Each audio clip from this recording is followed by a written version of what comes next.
Começava por saudar todas as individualidades presentes, todos os que agora me estão a ouvir, agradecendo o convite que me foi endereçado pelo Governo de Andorra. Agradecimentos também à diretora da Ensinança Superior e Investigação e Ajudas de Estúdio. Um convite honroso para participar nesta sessão da Universitat d'Estiu de Andorra e que me permite estar aqui convosco e, acreditem, com muito gosto, aqui estou. E começava a minha intervenção lançando um desafio, o de vos convidar a refletir no futuro. Quando penso no futuro, sempre me recordo de Victor Hugo e de como ele se inquietava em Cantos do Crepúsculo, versículos publicados em inícios do século XIX, 1832,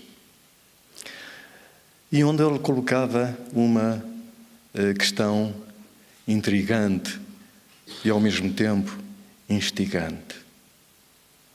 De que será feito o amanhã?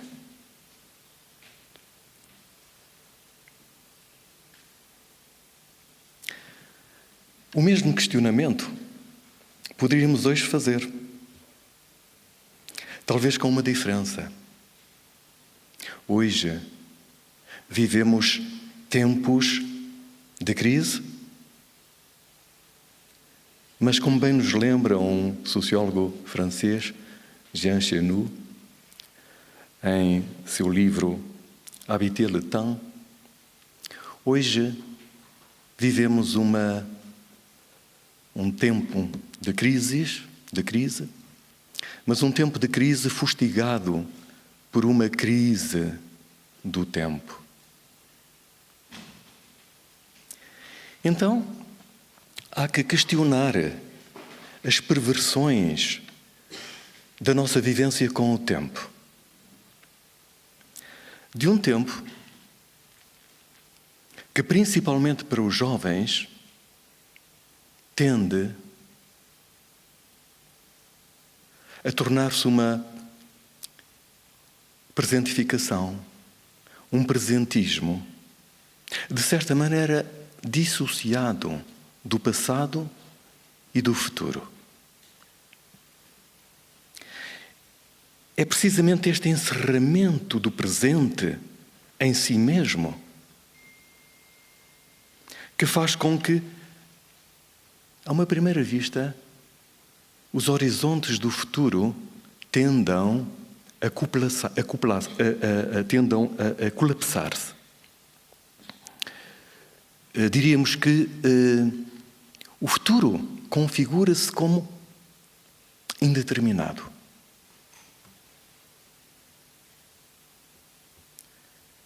O futuro teme-se. Teme-se o futuro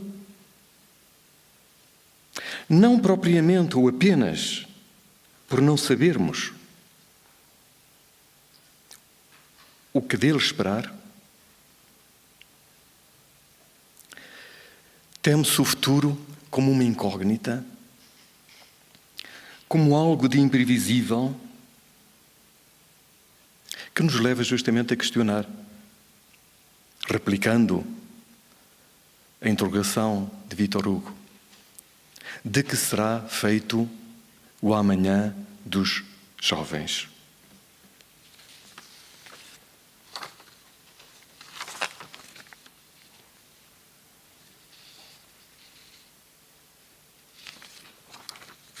Não sabemos o que se espera do futuro, nem sabemos o que do futuro podemos esperar. Veja-se o que se passa nos Estados Unidos de Trump, no Reino Unido de Boris Johnson, no Brasil de Bolsonaro, na Venezuela de Maduro,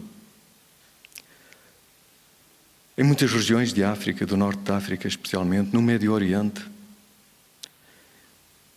Como gerir os fluxos de migração e de refugiados em todo o mundo? Que esperar das guerras cambiais que pautam a economia global? Então, imaginar o futuro lança-nos num enorme desafio. Principalmente quando está em causa a sustentabilidade do mundo em que vivemos. E que desafio é esse? O de julgarmos com uma realidade que apenas nos dá o que se conquista.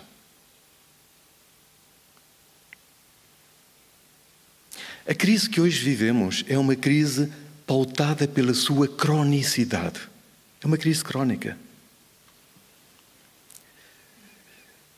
Então, em vez de tomarmos a crise como um resultado, um efeito de fatores reversíveis, eu penso que, se calhar, a melhor metodologia é a de tomarmos a crise como um contexto de futuros possíveis. E o que é que se pode entender por futuros possíveis? São futuros que, de certa maneira, se encontram associados à incerteza e ao risco. Não por acaso, a noção de risco apareceu historicamente associada às viagens marítimas. Acreditava-se que uma expedição marítima teria sucesso se a ondulação do mar fosse favorável, se o barco não encalhasse, se o vento soprasse a favor.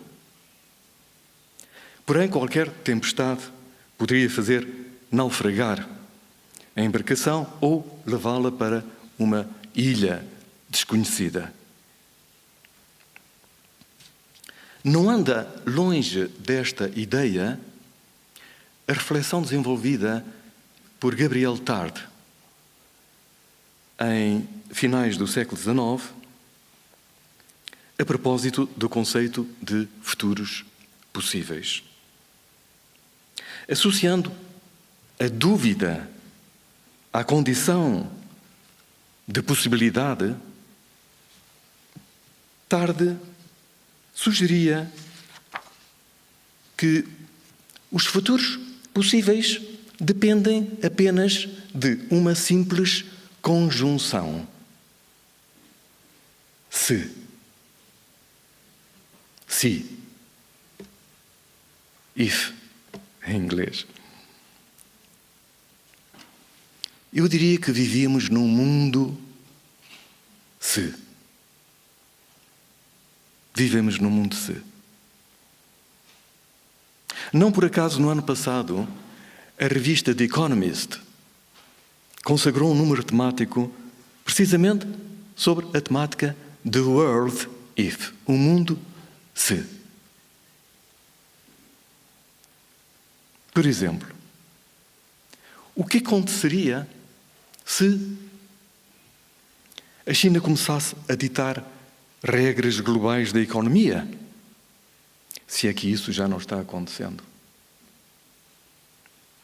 O que aconteceria se a União Europeia se desintegrasse? O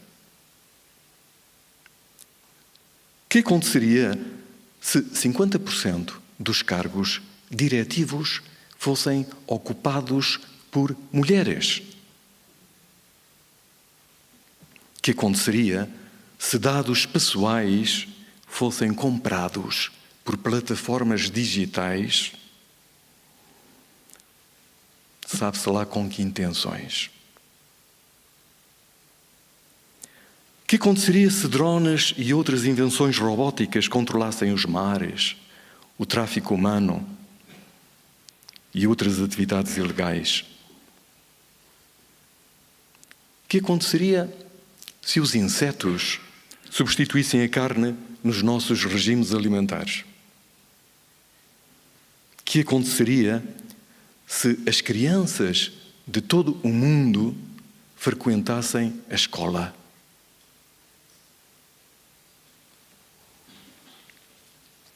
Contudo, mesmo em relação às crianças que frequentam a escola,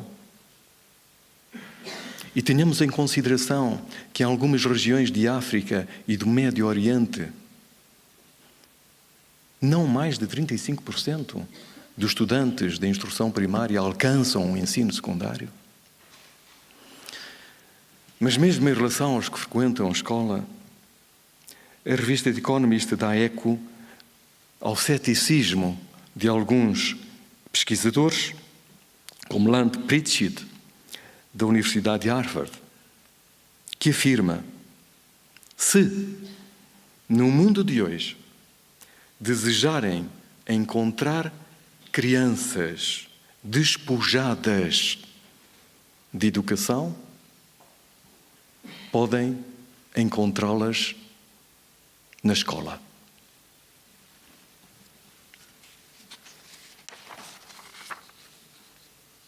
Bom, este desconcertante, inquietante ceticismo aponta para um mau funcionamento. Não podemos fazer uma generalização. Para o mau funcionamento de algumas escolas, diria eu. Há escolas que efetivamente não funcionam bem. Porquê? O que é que podemos fazer para melhorar a situação?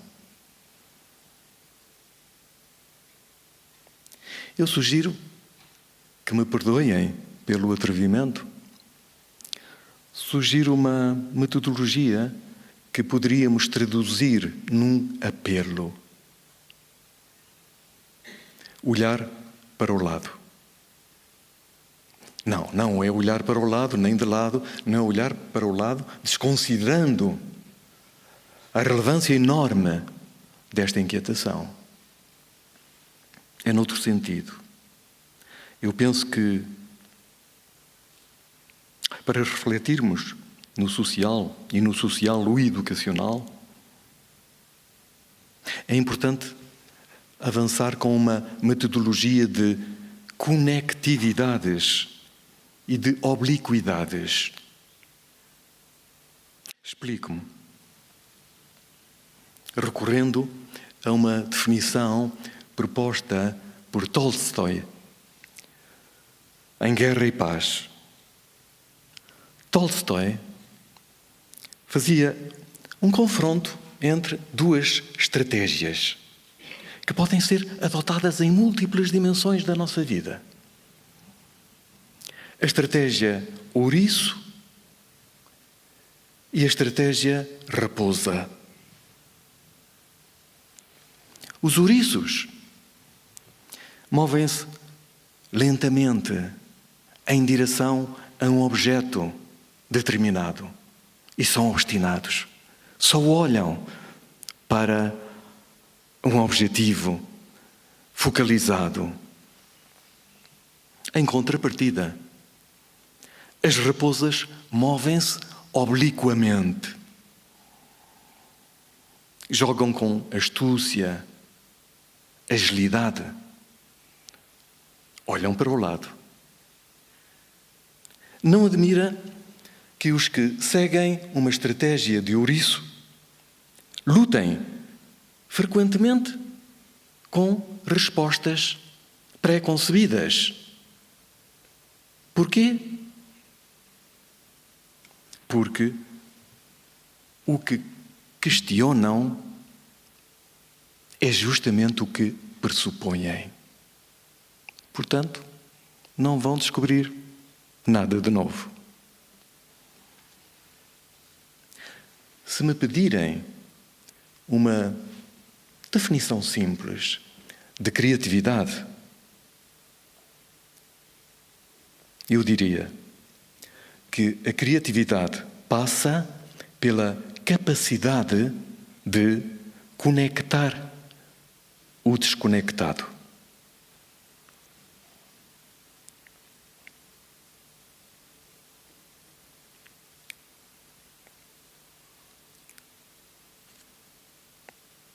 É o que se passa quando as crianças jogam com peças de Lego.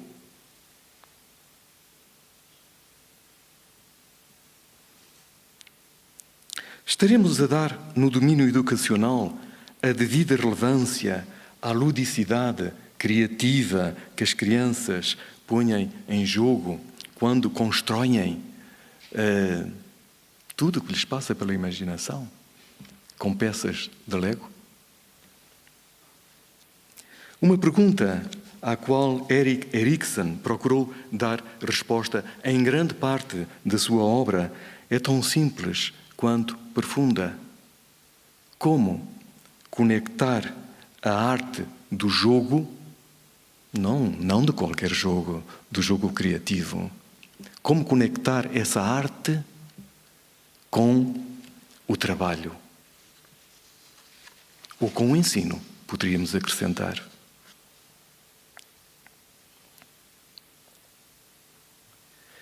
Poderia dar muitos outros exemplos de como crianças e jovens experimentam esta arte da conectividade.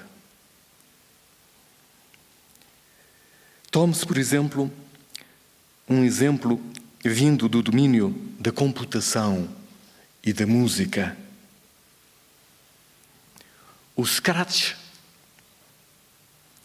é uma das mais fáceis linguagens de programação informática. Foi criada no MIT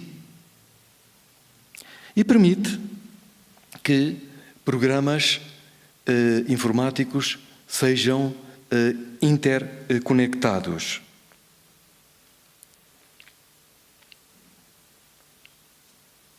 Porém, as suas remotas origens não estão sequer no MIT.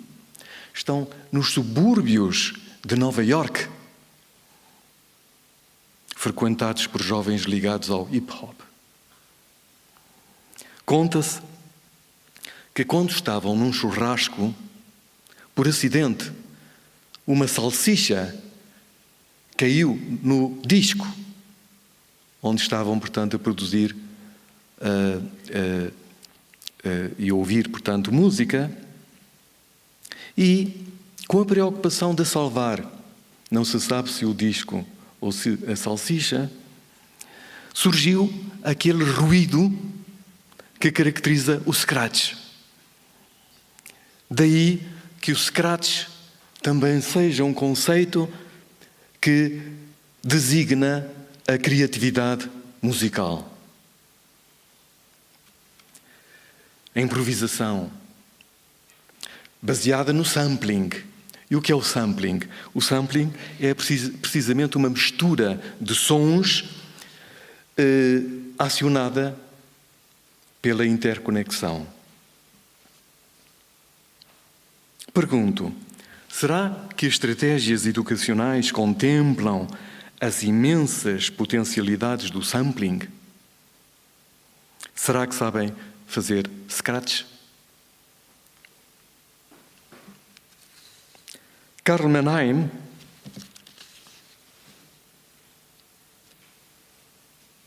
escreveu um importante livro, The Structures of Thinking, as estruturas do pensamento, à qual não tem sido dada, em minha opinião, a devida relevância.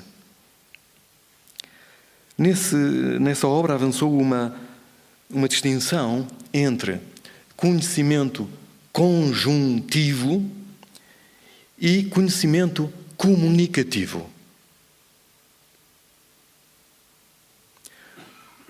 O conhecimento conjuntivo tende a encerrar-se sobre si mesmo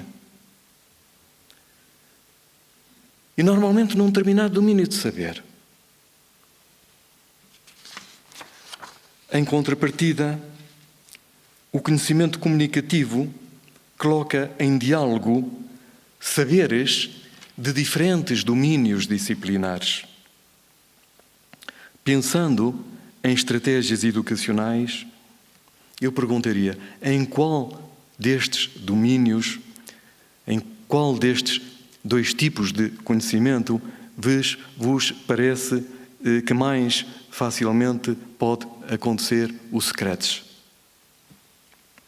Sem dúvida que no conhecimento comunicativo, isto é, aquele que é capaz de conectar diferentes domínios do saber. Desculpem, esqueci-me de passar os slides, que são apenas representações simbólicas da minha fala. A imprevisibilidade do futuro, a crise e os futuros possíveis, capa da revista The Economist. E aqui as estratégias criativas dos jovens, um exemplo.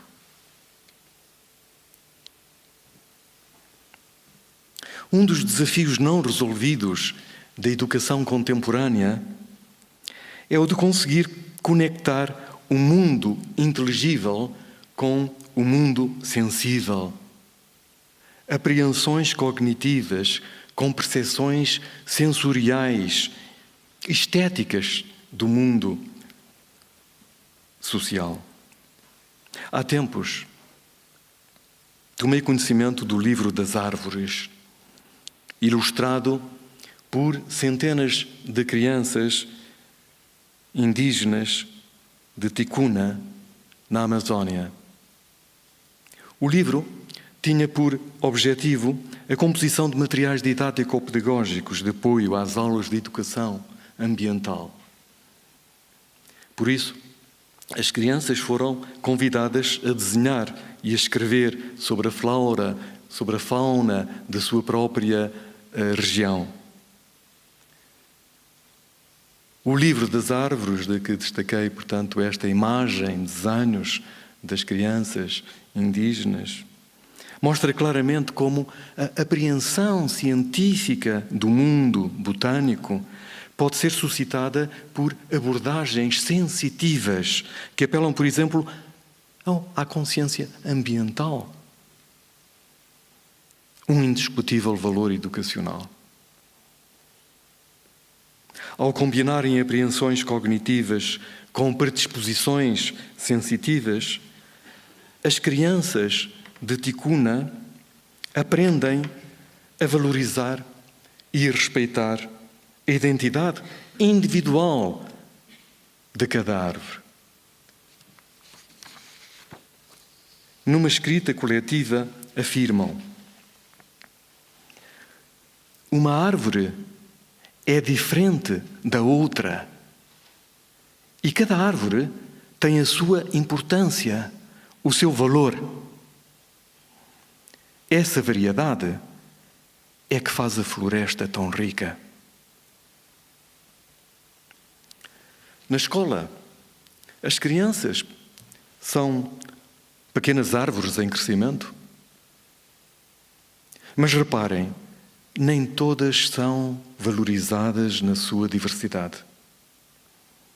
Pela sua condição social ou étnica. Há crianças que chegam à escola carregando mochilas de preconceito. Deste modo, outro desafio educacional é o da valorização da riqueza de experiências educativas que, na sua diversidade, possam dar resposta à heterogeneidade da população escolar. Experiências que as crianças e os jovens sintam que fazem sentido para o seu desenvolvimento pessoal e também para o desenvolvimento do bem-estar da sociedade. Experiências que nos permitam abraçar uma ideia de Eduardo Galeano, em seu livro dos Abraços: ser o que fazer ser o que fazemos para cambiar o que somos e também o mundo que nos rodeia.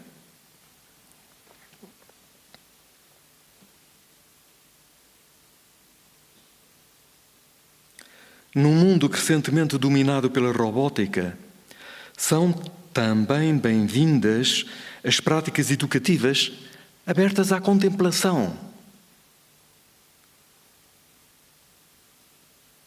A contemplação não corresponde a um ensimismamento, a um fechamento em si.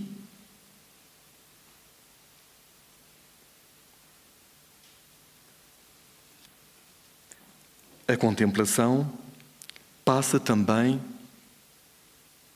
pela capacidade de olhar e questionar o mundo à volta, as suas belezas estéticas, mas também as suas aberrações sociais e fazer um exercício de olhar através do olhar dos outros, o que pressupõe comunicação. Mas para gerarmos essa comunicação dialógica, como diria Paulo Freire, é necessário o estabelecimento de pontes de mediação que façam da educação uma arte partilhada. Pontes entre distintos campos de saber. Pontes entre conhecimentos utilitários e conhecimentos resultantes do puro desejo de saber. Pontes entre o aprender, e mais uma vez recorro a Paulo Freire, e o desaprender, para nos libertarmos do apreendido e conseguirmos captar o desconhecido.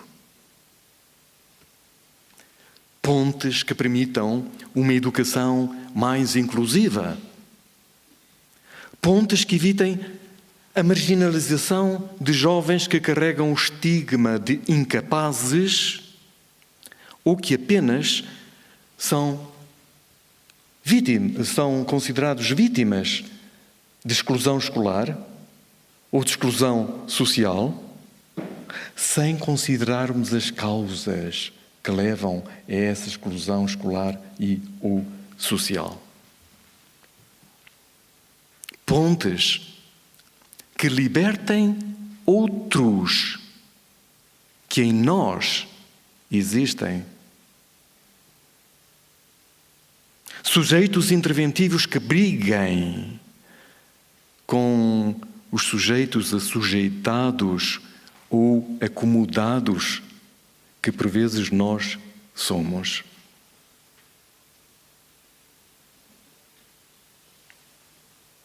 A criatividade passa por um exercício de isotopia.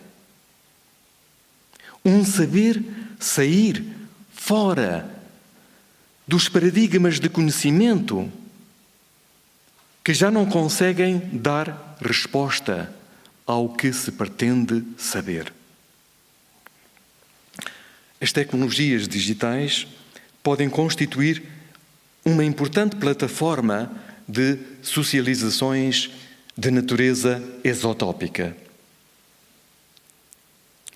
Na língua guarani, há uma sugestiva palavra para designar o correio eletrónico. A expressão inventada é uma clara evidência da criatividade linguística. A palavra é nheeveve, que significa correio eletrónico, a palavra que voa. A palavra que voa. E de que maneira? Os jovens revelam uma enorme capacidade de fazer voar a palavra. Numa tese de doutoramento que recentemente arguí sobre jovens do Senegal, constatei que entre as crianças os telemóveis aparecem nos desenhos com bastante frequência, desenhos que reproduzem os seus sonhos de aquisição. Gostariam de ter um telemóvel, nem que seja de papel, e guardam o telemóvel de papel no seu bolso, como um sonho de realização adiada.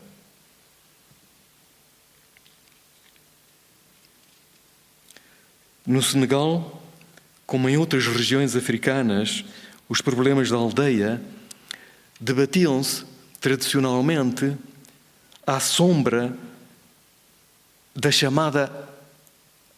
chamadas árvores da palavra. Era à sombra dessas árvores que se debatiam os problemas da comunidade. Mas só os adultos tinham direito à palavra. Hoje, entre muitos jovens, a árvore das palavras frutifica nas redes sociais mediadas pelas novas tecnologias.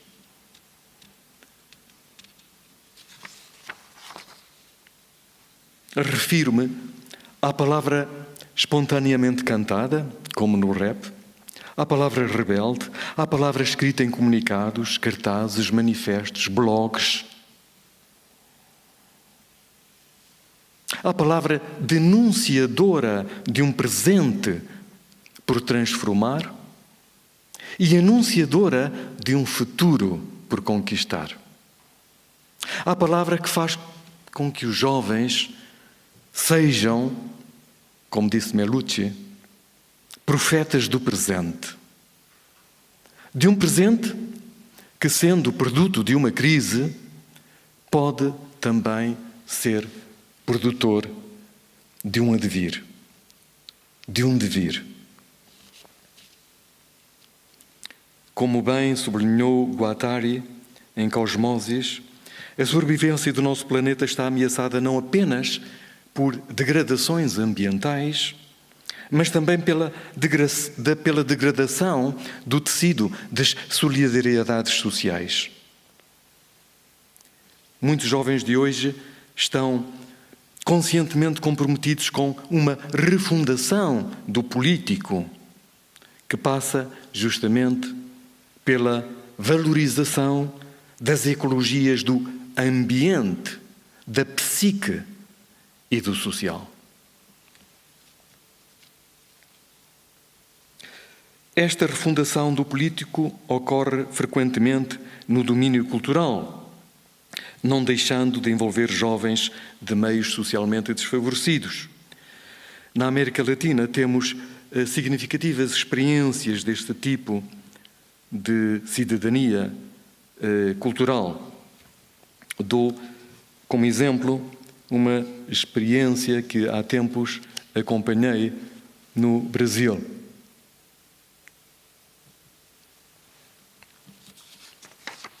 Jovens vivendo nas margens do Recife, em terrenos lodosos de pântano, não pântano, não no sentido que aqui tem a palavra pântano. No Brasil, portanto, a designação é mangue beat. Nos mangues, os jovens, influenciados justamente pela realidade de pobreza em que viviam, procuraram uma fuga à marginalidade social, buscando formas de se conectarem com o mundo. Esses jovens dedicavam-se à apanha de caranguejo em terrenos, como disse, de lodo, de lama, e justamente a lama, um símbolo de pobreza, de sujidade, foi pelos jovens apropriado como alegoria de fertilidade e de criatividade. Daí que, inspirados num romance de um escritor brasileiro, Josué de Castro, intitulado Homens e Caranguejos, os jovens do movimento Mangue Beat tenham proclamado o surgimento de uma nova espécie de caranguejos com antenas Wi-Fi, manifestamente globalizados. Por isso, o Mangue Beat tomou por símbolo uma antena parabólica incrustada na lama do mangue.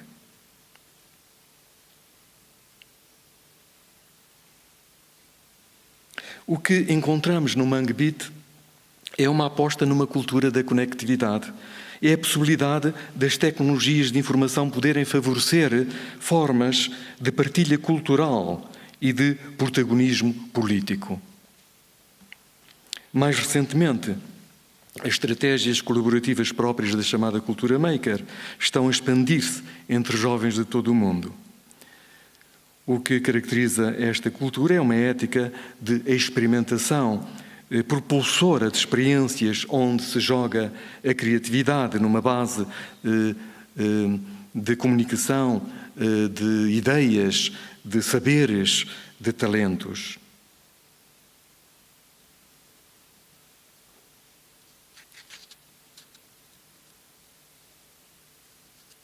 Não obstante todas as vicissitudes decorrentes da crise que ainda vivemos e vamos continuar a viver, é uma escala mundial e que tantos jovens continuam a afetar. Há claras evidências de mobilização social por parte de importantes setores juvenis, tendo em vista a construção de novos rumos societais. A questão em aberto, para finalizar, é a de saber se os jovens de hoje estão a fazer parte de uma geração efetiva, no sentido em que Karl Mannheim, um sociólogo alemão, a definiu, isto é, como uma geração de câmbio e não apenas como uma geração potencial ou nominal.